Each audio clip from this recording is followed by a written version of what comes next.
Have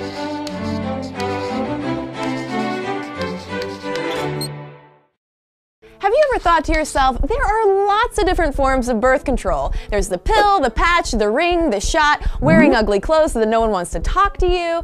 I wonder though, which one works best? Outside of abstinence and intentionally unflattering overalls, it turns out that intrauterine devices, or IUDs, are the most effective, keeping babies from being made 99% of the time.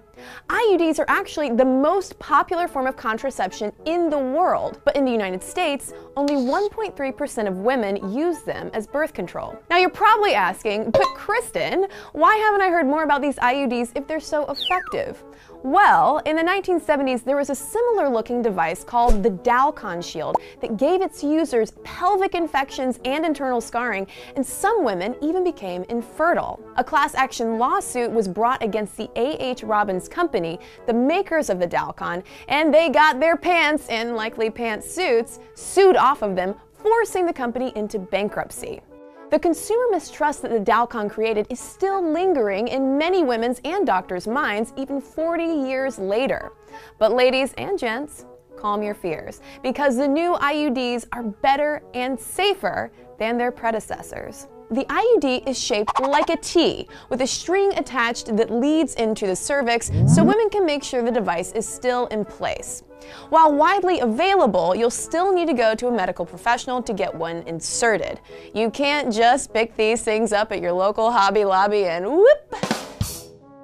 There are two kinds of IUDs. One is coated in copper and can be left in the uterus for up to 10 years. The other kind releases the hormone progesterone and lasts for 5 years. So how does copper or progesterone keep you from getting pregnant? Well, doctors today think IUDs prevent fertilization. Either the copper makes the uterus toxic to sperm while slowing and damaging eggs, or the progestin makes a woman's cervical mucus thicker and hostile to sperm. Think of it as some kind of giant, angry, mucus-excreting snail guarding your lady bits. Or don't.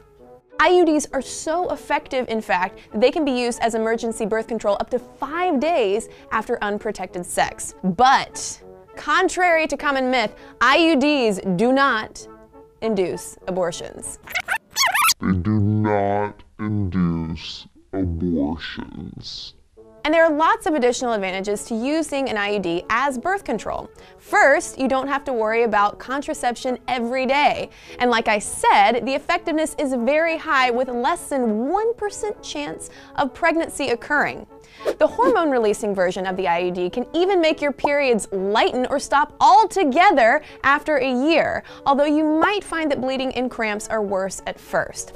Now, the copper one, on the other hand, will actually make your periods heavier, but some women prefer to have a hormone-free option. Overall, IUDs are discreetly hidden from view, low cost, very low maintenance, and highly effective.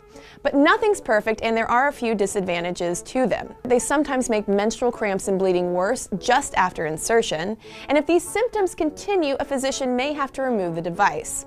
And also, while they're nowhere near as bad as that Dalkon shield of the 1970s, modern IUDs are thought to increase the probability of pelvic infections after the first few months post-insertion. But if you're one of the less than 1% of IUD users who actually do get pregnant with it, you should see your doctor right away. The device can increase your risk of a miscarriage, infection in the uterus, and preterm birth of a baby.